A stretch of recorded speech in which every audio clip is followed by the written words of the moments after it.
para malaman po ninyo na marine po ang ginagamit namin. Dito po kami mismo sa aming site nag-video. Kasi makita ninyo, at ito po ang materyales. So ayan, makikita ninyo.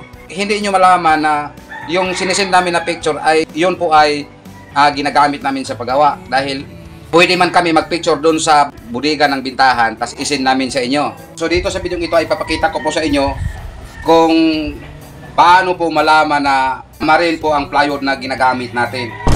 So what's up mga brad, ito po ang karga namin. Galing po kami nag-deliver itong kay Mr. Customer ng Dumaguete. Mr. Customer ng Dumaguete, via forwarder. So ito po ang karga namin. Dumaan po kami sa pitahan ng mga marine para wala pong sayang para hindi po masayang ang ating biyahe. So galing po kami nag-deliver, dumaan po kami sa pintahan ng marine at saka pintahan ng mga speaker. So dito sa video ito ay papakita ko po sa inyo kung paano po malaman na rin po ang plywood na ginagamit natin. So ito po ang mandaan ninyo mga brad. Ayan, kulay red ang bagis. Ayan, may guhit na. So ayan, kulay red ang guhit. So ayan. Kasi pag ordinary po, hindi po kulay red.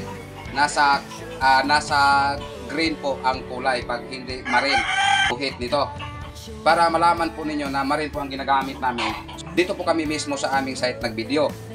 Kasi makita ninyo, ito po kami sa aming site na nag-video.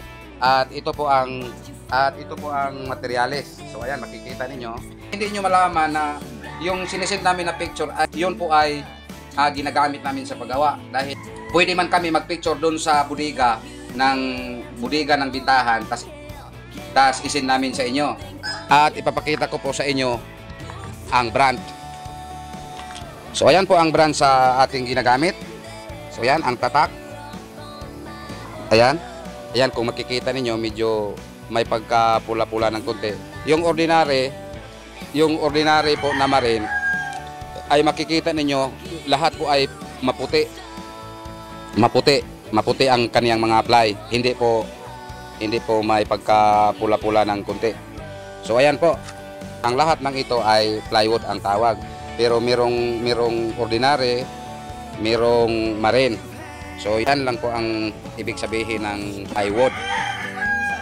Kasi ply at sa kahoy, kaya po tinatawag siya ng plywood.